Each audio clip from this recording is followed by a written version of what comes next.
Hey Mia, it's Mrs. Wallace. How are you? I just wanted to do this quick video for you. I hope that it's helpful. If not, just email me what questions you have. I left my Mac at home, otherwise I could write on the screen, and that, if need be, I can do that later on tonight.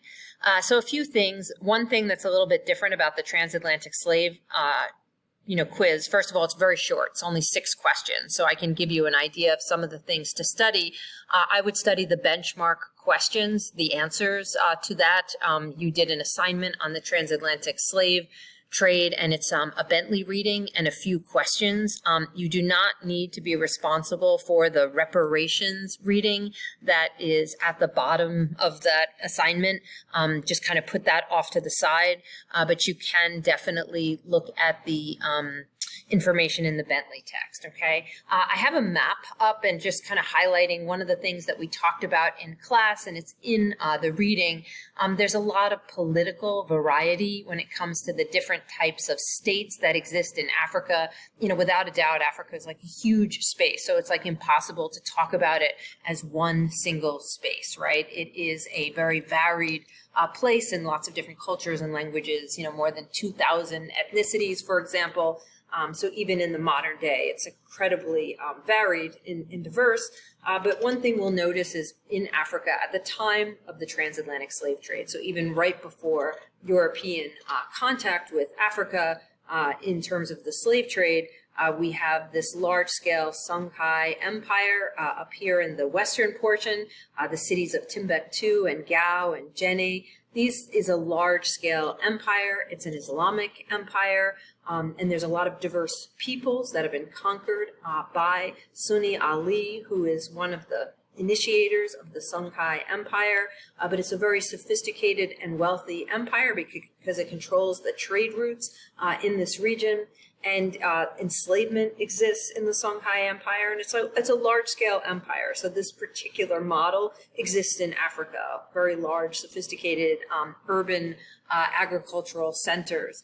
There's also where we see kind of in what's known as the Bight of Benin, this section of Africa right here.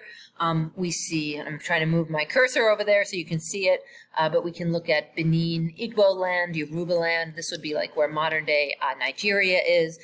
Benin is a kingdom that has an ancient, it's still a modern day country, but the kingdom of Benin and the country of Benin don't necessarily line up.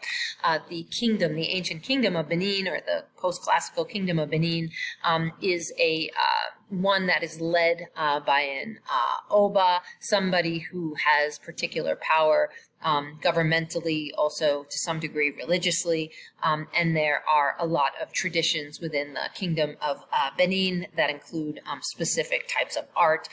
Benin is not in the Bentley text, it's not on the quiz, so I'm going to kind of go past that one. There's other societies too, like Christian Ethiopia, all the way here on the east, or in the south, the purple Great Zimbabwe, very large scale, sophisticated society that historians are learning a little bit more about all the time.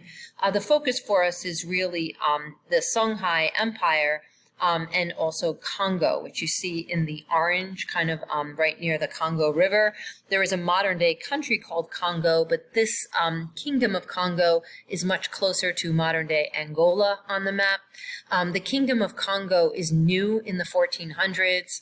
It is kind of a new state that presents itself essentially as a kingdom, and then it starts to grow a little bit. The leader of Congo, so it has a king. The king is Nzinga Mabemba. He will ultimately rename himself King Afonso. He takes on a Portuguese name and takes on the Christian Portuguese religion, because he is going to be involved in he's going to want to trade with the Portuguese, and so he will try to play nice with the Portuguese, and he will make some changes within his own society. He will require his people to also become Christian. So This state of the Congo is a really significant example for us because it exists as a place prior to the Portuguese, but then also becomes very affected by the Portuguese. Initially, the society in the Congo will actively trade with the Portuguese, and that includes the trade of people, so trade of the transatlantic slave trade. Individuals and elites in the Congo and the state in the Congo will create opportunities for there to be Portuguese, receiving of, enslaved persons. But over the course of time, this comes to depopulate Congo, and it becomes very problematic. And so there's a series of letters that the king will write to the leader of Portugal and ask for there to be a change up. So Congo is like the most significant of the societies that we looked at. I'm going to flip through Benin City. We talked about some of this artwork in class. Again, it's not in Bentley and it's not on the quiz. We also talked a little bit about the geography of the continent of Africa. Something that's important to note, when we talk about the northern part of Africa, what was once in the Islamic Empire, that is like Algeria, Libya today, Egypt, much more dry, hotter temperature, really kind of specific part of the Sahara Desert. As you move more to the central part of Africa, something that you see is that deep green, that's going to be much more of like a rainforest type of geography. And so some of the cities that we're talking about, like the Congo, are in more of that type of setting. So on one hand, we get a sense of like desert type agriculture and desert type of geography. In another case, especially on the coast, we have much more of a, forest, in some cases, rainforest type of geography, which is very hard to handle when it comes to growing food. And the same with the desert, which is why we see largely a lot of sub-Saharan, activity in terms of kingdoms. The Congo forest happens to be the space where the society of the Congo is, and there happens to also be a river there. I'm going to skip Great Zimbabwe and take us back to this. Again, this is like another way of looking at some of the key political systems on the map.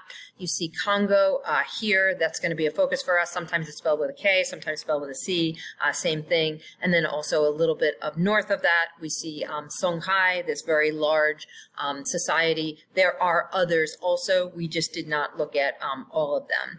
This is some of the text about the case study of the Congo. It does form around 1300. I think I said the 1400s before. So 1300 into a more centralized political kingdom. It's small at first. Agriculture, there is a great deal of agriculture. Men typically had the job of clearing the fields, women largely planted, and this would be a society where there's a lot of extended families. You might have one man who has many of his family members living with him. It could be something like a village in the area of 100 people might be sharing the same kinship. Not uncommon at all in some of the societies in Africa. Kinship remains a really significant connection for lots of societies, even in a particular kingdom where a government plays a particular role. Portugal does arrive in the 1400s. Emissaries or people or diplomats from the Congo travel to Portugal. Some people go to college in Portugal. They learn about Portugal and they hang out in Lisbon. And some Portuguese will come to Congo, and some will even stay and defend the Congolese later on. So some Portuguese will intermarry with people from the Congo. Some people from the Congo are going to study and learn about Portugal. And trade actively develops, and both states are involved in this trade. So there's actually like negotiations about, we are going to trade this and we're going to trade that, much like modern trade is developed. Nzinga Mamemba is the leader in the 1500s. He will become the Christian ruler known as King Afonso. This is in the Bentley text, so the section on the text where this is the case, check that out. Later on, he will negotiate with the Portuguese to try to end the slave trade. Some of the impact it's having is that he claims that there's way too many people who do a variety of jobs, like doctors and teachers, who are no longer in the society because the society has been very depopulated. The Congo, which ultimately gets colonized colonized by the Portuguese, there becomes a conflict. The Congo does not want to give any more slaves to the Portuguese will go to war over this. And when the Portuguese kind of conquer the Congo, they will also move south into a society known as Ndango. And this colony has a lot of repercussions because a lot of the slaves that are taken from the Congo are ultimately taken to Brazil. So Portugal is kind of taking, enslaved persons from one space and moving them to another space of servitude in Brazil. Letter from King Afonso to King João of Portugal. We looked at this in class. This is where King Afonso makes a claim that the Portuguese trade has created, holes in his society, doesn't have any doctors, doesn't have any teachers. In fact, he asked Portugal to send some doctors because there are none left in his society. He also says Portuguese are violating the rules and they are capturing people who are free instead of prisoners of war, instead of, people that were expected to be captured according to African social norms. So this is a problem. What kind of relationship does King Afonso seem to want with the Portuguese? He didn't seem to want to end the trade completely. He just wants the Portuguese to follow the rule, although he does say at one point, listen, we're done with you and trading slaves. Another example to look at is in the society just south of the Congo is Ndango. Queen Nzinga is the leader there, and she has kind of come into power in a haphazard way. She was her father's favorite, and it's her brother who's actually given the rule because he's a guy, he's a boy, and ultimately he's not really good at it, and he asks her to help him out. She rules partly from exile and sometimes helping him out, but she ultimately does serve as almost like a military role. She dresses as a male, and when fighting, she kind of creates like a male warrior presence for herself. She's also somebody who takes pride in her indigenous culture. She never dresses like the Portuguese. She's known for this one meeting where she meets with a Portuguese, negotiator about some sort of trade, and the negotiator's in a chair and asks her to sit on the floor. And she doesn't want to sit on the floor, so she tells the one of her aides to kind of get into the shape of a chair, and she sits on his back, so she has equality with the Portuguese. So she is a strong woman. Despite that, over decades of time and her military fighting against the Portuguese, Ndango will also be conquered by the Portuguese. So this one area is where we see an actual Portuguese colony. Okay. We also talked a little bit about, and this is where kind of we started in class yesterday, when we talk about the transatlantic slave trade, we're really talking about the trade that is enslaved persons leaving Africa, and this involves, in some case, slavery in Africa and some patterns that already existed amongst people who are profiting off of the slave trade in Africa.